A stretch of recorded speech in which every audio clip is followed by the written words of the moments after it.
So hello and welcome to Vega Plus Academy YouTube channel. So in the previous video, we have discussed about the electricity, which is chapter number 12 of class 10.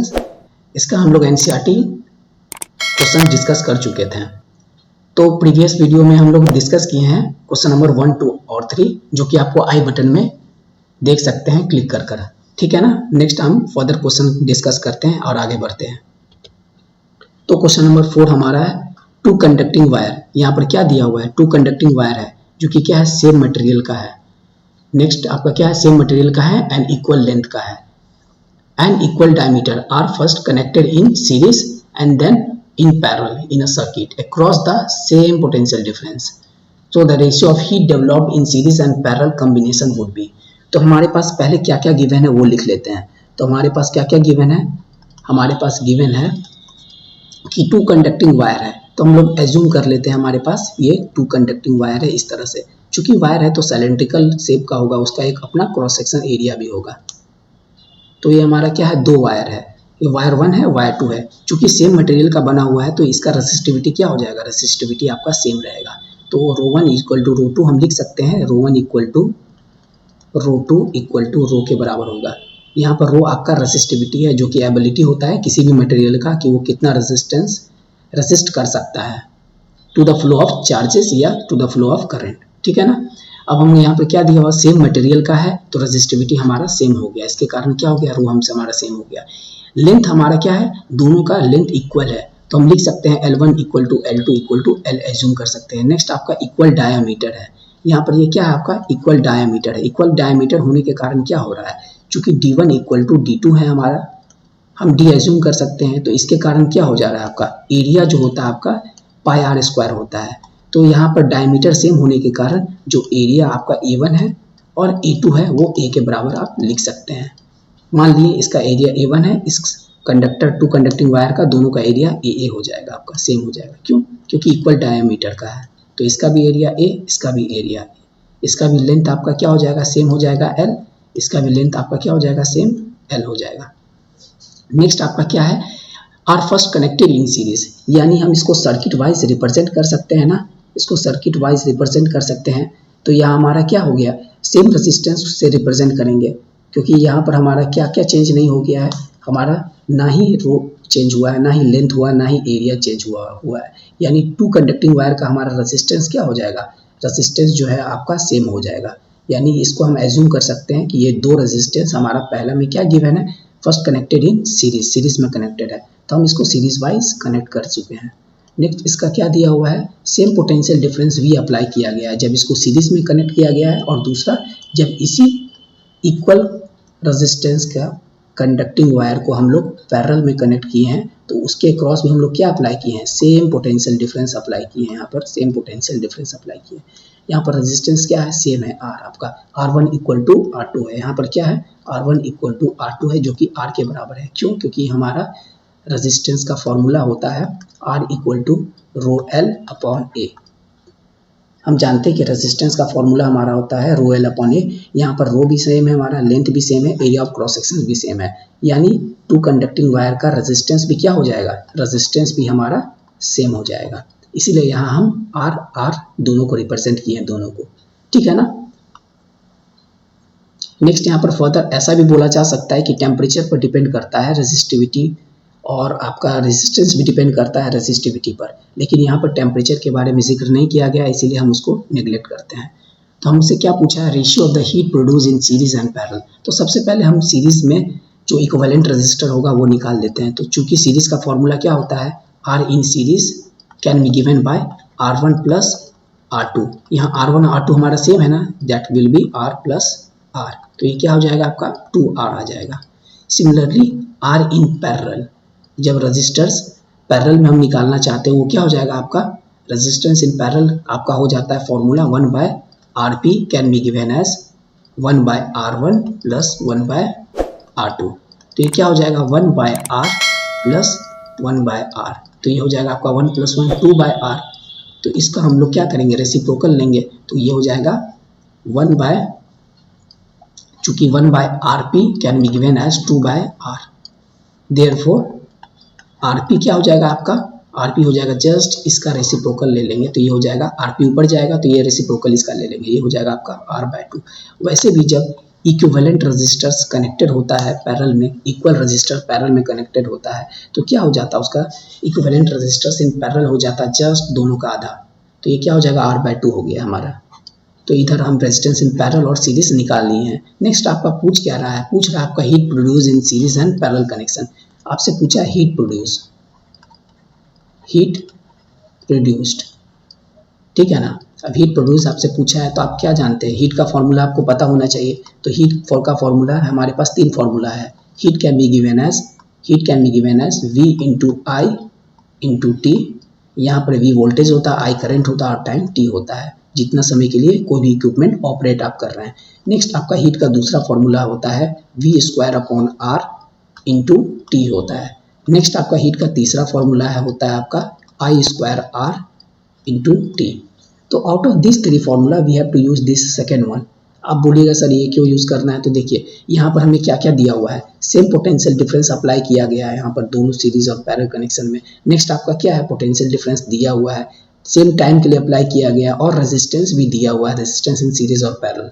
तो हम लोग ये क्या करेंगे, second वाला formula use करेंगे। तो हम लिख सकते हैं heat across the two conducting wire when they are connected in series. जब इसको सीरीज में कनेक्ट किया गया तो हीट का फॉर्मूला क्या हो जाएगा आपका V² R in series into time T। Similarly जब इसको पैरेलल में कनेक्ट किया गया है, जब 2 कंडक्टिंग वायर को पैरेलल में कनेक्ट किया गया तो उस समय heat develop when they are connected in parallel can be written as V² R parallel. Heat can be given as V² R parallel into time T। तो हम लोग को क्या करना है, देयरफॉर हम लोग ही रेशियो लेना है, हीट 1/हीट 2, जो कि आपका हीट 1 क्या है, हीट 1 आपका है when they are connected in series. तो heat develop when they are connected in series upon heat develop when they are connected in parallel can be given as V² into T upon R series upon V² into T upon R parallel. Therefore इसको simplify हम लोग करेंगे, ये V से तो V cut आएगा और T से T भी कट आएगा, तो ये R पैरेलल आपका ऊपर चला जाएगा, तो ये हो जाएगा R in parallel upon R in series. Therefore हम इसका वैल्यू पुट करेंगे, रेजिस्टेंस इन पैरेलल हमारा क्या है यहाँ पर है, तो रेजिस्टेंस इन पैरेलल यहाँ पर हम वैल्यू पुट करेंगे तो ये क्या आ जाएगा आपका, ये आ जाएगा आपका R/2। नेक्स्ट आपका क्या है, रेजिस्टेंस इन सीरीज है, इसका वैल्यू हमको क्या करना, पुट करना है। रेजिस्टेंस इन सीरीज यहाँ पर हम लोग निकाल चुके हैं, क्या है आपका 2R है, तो ये वैल्यू हम लोग क्या करेंगे, ये वैल्यू यहाँ पर पुट करेंगे तो ये आपका आ जाएगा 2R। तो हम लोग क्या फाइनली इसको लिख सकते हैं, फाइनली हम लोग यहाँ पर लिख सकते हैं, फाइनली हम लोग लिख सकते हैं heat in series upon heat in parallel can be given as R/4 into R। तो ये R से ये R कट आएगा, क्योंकि आप देख रहे हैं ये R से ये R यहाँ कट आएगा, ये 1/2 डिवाइडेड बाई 2 क्या आ जाएगा आपका 1/4 हो जाएगा। तो ये आपका रेशियो आ गया ना, आपका रेशियो क्या आ गया finally, heat when they are connected in series, यानी ये क्या है, heat develop when the 2 conducting wire are connected in series, heat develop when the 2 wire are connected in parallel can be given as 1/4। ये आपका क्या है, ये आपका फाइनल आंसर है। अब देखेंगे हमारा ऑप्शन नंबर कौन सा है, ये आपका 1:4 है ना, तो ये देखिए आपका ऑप्शन नंबर सी में आपका 1:4 दिया हुआ है, ठीक है। तो इस क्वेश्चन में आपको क्या पूछा था, ratio of heat produce in series and parallel combination, जो आप निकाल चुके हैं। चलते हैं हम लोग अपना नेक्स्ट क्वेश्चन की तरफ। So how is voltmeter connected in a circuit to measure the potential difference between the 2 point. ये हमारा क्वेश्चन नंबर 5 है। ये पूछ रहा है कि वोल्ट मीटर को कैसे कनेक्ट करते हैं किसी भी सर्किट में। हम एक सर्किट ड्रॉ कर रहे हैं, ये हम लोग क्या कर रहे हैं, एक सर्किट हम ड्रॉ करते हैं, ठीक है ना। ये हमारे एक सर्किट ड्रॉ किए हैं, सीरीज में हमारे ये 2 रेजिस्टेंस को कनेक्ट किए हैं, इसके पास पोटेंशियल डिफरेंस V है, ये आपका एज्यूम कर लेते हैं ये R1 है, ये R2 रेजिस्टेंस है। तो ये बोल रहा है how is voltmeter connected. तो वोल्ट मीटर हमेशा पैरेलली कनेक्ट किया जाता है, ये हमारा वोल्ट मीटर का सर्किट सिंबल है। वोल्ट मीटर को हम लोग सर्किट सिंबल ऐसे दिखाते हैं, ये आपका प्लस है, ये आपका माइनस है। ये क्या है आपका, ये आपका वोल्ट मीटर है। तो ये क्या है, वोल्ट मीटर का सर्किट सिंबल है, ठीक है ना। तो वोल्ट मीटर को क्या करते हैं, हमेशा पैरेलली लगाते हैं। तो हम लोग लिख सकते हैं it is always connected in parallel across the circuit, ठीक है ना। ये सर्किट में हम लोग पैरेलली कनेक्ट करते हैं बिटवीन एनी टू पॉइंट्स, जिसके अक्रॉस हम लोग पोटेंशियल डिफरेंस मेजर करना चाहते हैं। अगर ये हमारा R2 के अक्रॉस मेजर करना चाह रहे हैं तो अगेन यहाँ पर V2 अक्रॉस R2 के लगाएंगे। ये क्या मेजर करेगा, रेजिस्टेंस R2 के अक्रॉस पोटेंशियल डिफरेंस मेजर करेगा, ठीक है ना। नेक्स्ट हम लोग मूव करते हैं क्वेश्चन नंबर 6 की ओर। तो ये हमारा क्वेश्चन नंबर 6 है। ये क्वेश्चन नंबर 6 में हमारा क्या है, a copper wire has a diameter of 0.5 mm। तो हमारा जो भी गिवन है वो पहले लिख लेते हैं। तो हमारा गिवन क्या है, हमारे गिवन दिया है कि एक क्या है आपका, एक कॉपर वायर है। ये वायर है आपका जिसका है कॉपर वायर है, जिसका क्या आपको दिया हुआ है, एक क्रॉस सेक्शन का डायमीटर दिया हुआ है। डायमीटर क्या है आपका 0.5 mm। तो इसको हम लोग क्या कर लेंगे, मीटर में चेंज कर लेंगे। तो ये क्या आ जाएगा 0.5 इंटू 10⁻³ मीटर। तो ये डायमीटर हो गया ना। तो हम लोग इस डायमीटर को यहाँ पर रेडियस के फॉर्म में लिख सकते हैं कि radius can be given by d/2। सो ये हो जाएगा 0.5 इंटू 10⁻³ ये हमारा क्या आ गया, ये हमारा रेडियस आ गया। नेक्स्ट क्या आपको दिया है, and resistivity is 1.6 into 10⁸ ohm meter, ठीक है ना। What will be the length of this wire to make the resistance equal to 10 ohm. Next आपका क्या दिया हुआ है, रेजिस्टेंस भी दिया हुआ है, यानी इस कॉपर वायर का नेक्स्ट आपको क्या दिया हुआ है, एक तो आपका रेजिस्टिविटी रो दिया हुआ है।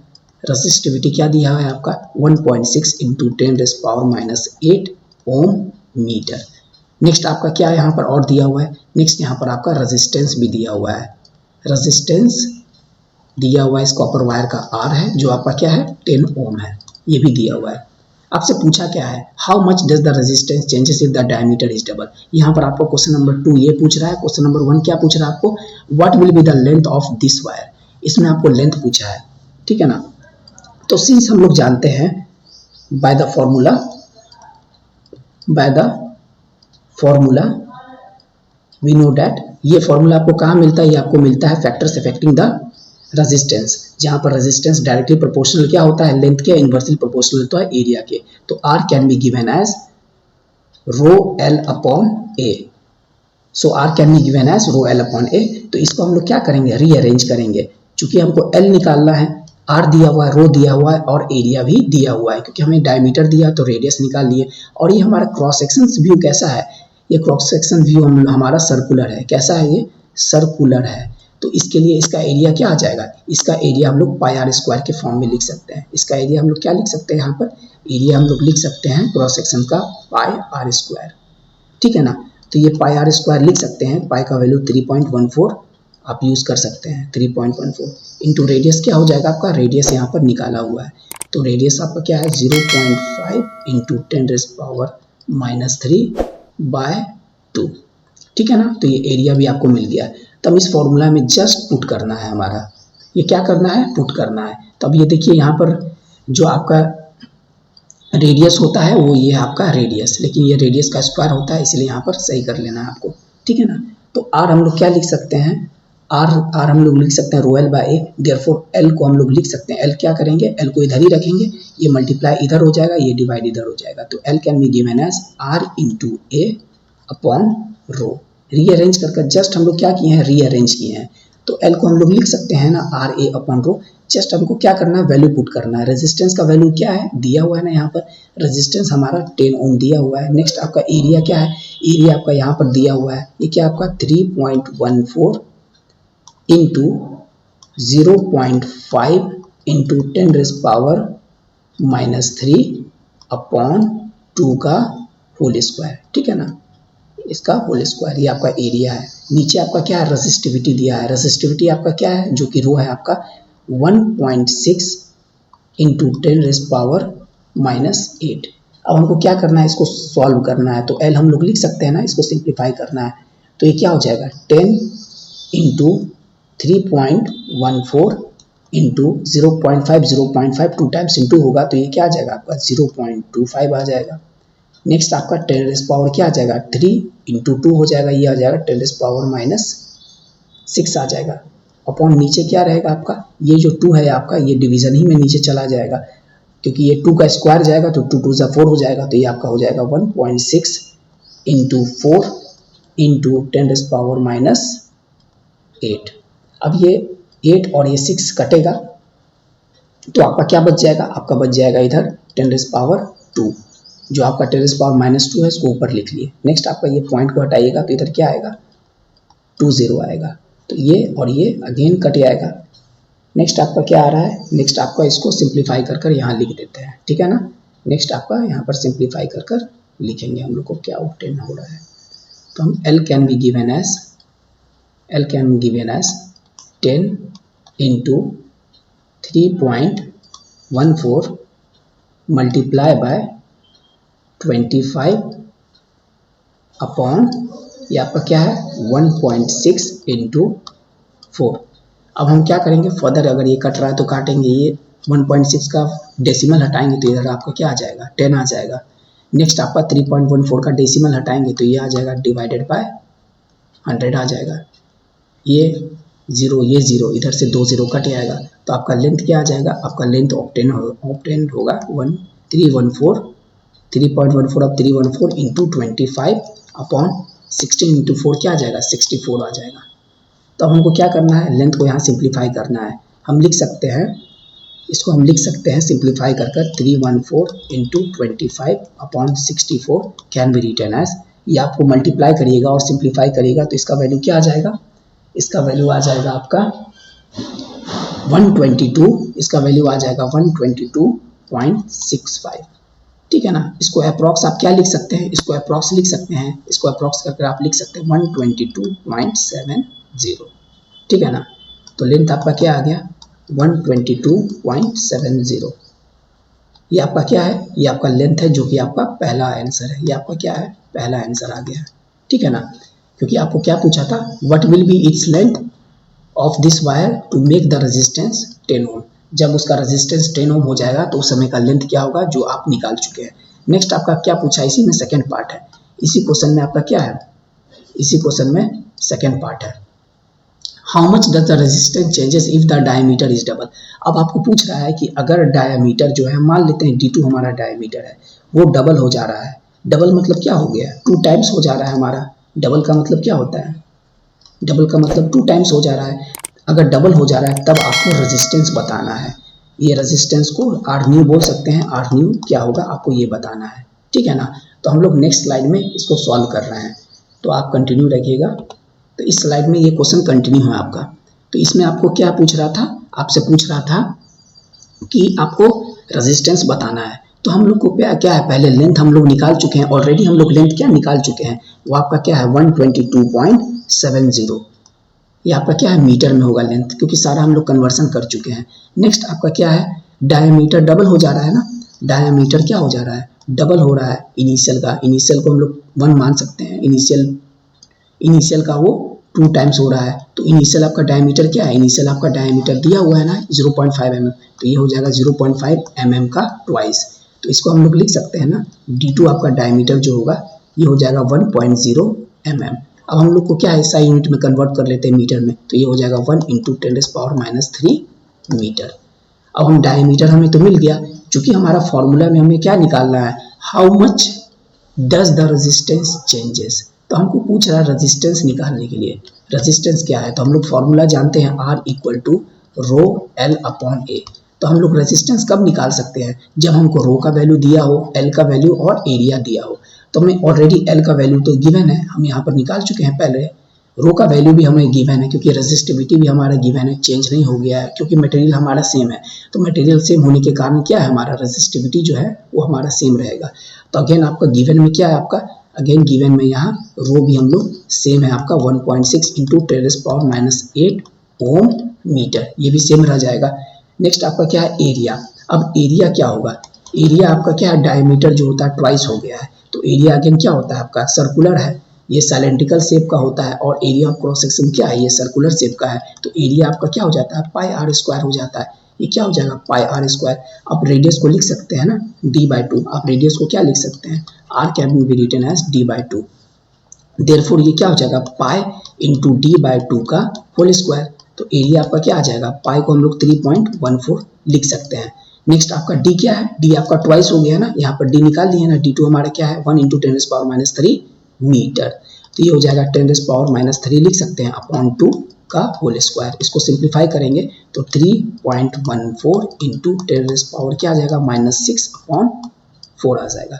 ये हमारा क्या है, ये हमारा एरिया है, ठीक है ना। अब हमको क्या करना है, जस्ट पुट करना है। तो r का वैल्यू क्या है, हमारा रो का वैल्यू ऑलरेडी यहाँ पर गिवन है 1.6 × 10⁻8 ओम मीटर। तो हम लोग क्या करेंगे, पुट करेंगे 1.6 × 10⁻8 पुट किए। नेक्स्ट आपका क्या है, एल अभी हम लोग निकाल चुके हैं ना 122.70। नेक्स्ट आपका क्या है, नेक्स्ट आपका है एरिया। एरिया आपका क्या है 3.14 इंटू 10⁻⁻6। अब ये डिवाइडेड बाय 4 है तो यहाँ क्या हो जाएगा, मल्टीप्लाई बाय 4, जो डिवीजन था वो आपका ऊपर चला जाएगा। तो आप इसको अब क्या करना है, जस्ट सिंप्लीफाई करना है। ये क्या आ जाएगा आपका, ये आपका आ जाएगा नीचे 10⁻², ये 8 का 10⁻² हम लोग नीचे ले लिए हैं, ठीक है ना। तो अब क्या करना है, ये 3.14 का डेसिमल पार्ट हटाएंगे तो ऊपर क्या आ जाएगा आपका 100 आ जाएगा, ये और ये कट जाएगा ये। तो हम इसको r को सिंप्लीफाई कर लिख सकते हैं 1.6 इंटू 122.70 इंटू 4 अपॉन 314। अब इसको फर्दर सिंप्लीफाई करेंगे तो हम ये 1.6 और 4 को मल्टीप्लाई कर 16 4 जा 64 लिख सकते हैं। तो 6.4 मल्टीप्लाई बाय 122.70 अपॉन 314। तो इसको फर्दर हमको सिंप्लीफाई करना है तो यहाँ पर हम लोग सिंप्लीफाई करके लिख सकते हैं। तो r हमारा क्या आ जाएगा, r का वैल्यू हमारा आ जाएगा 2.5 ओम। जब इसको हम लोग क्या करेंगे, फर्दर सॉल्व करेंगे तो ये क्या आ जाएगा, रेजिस्टेंस का वैल्यू आ जाएगा। चूंकि रेजिस्टेंस का वैल्यू आ गया आपका 2.5 तो हमें इसका SI यूनिट भी मेंशन करना है, क्योंकि SI यूनिट उसको बताता है कि इन टर्म्स ऑफ आप किस में मेजर करना चाह रहे हैं। तो हम यहाँ हमारा फाइनली आंसर क्या आ गया, फाइनली आंसर हमारा रेजिस्टेंस का 2.5 ओम आ गया। ये आपका क्या था, सेकेंड पार्ट था। अब पहले पार्ट में आपका क्या आंसर आया, पहले पार्ट में लेंथ आपका आ गया जो कि 122.70 मीटर है, ठीक है ना। Thank you. तो हमारे चैनल को लाइक करिए, सब्सक्राइब करिए और शेयर भी करिएगा। Thank you.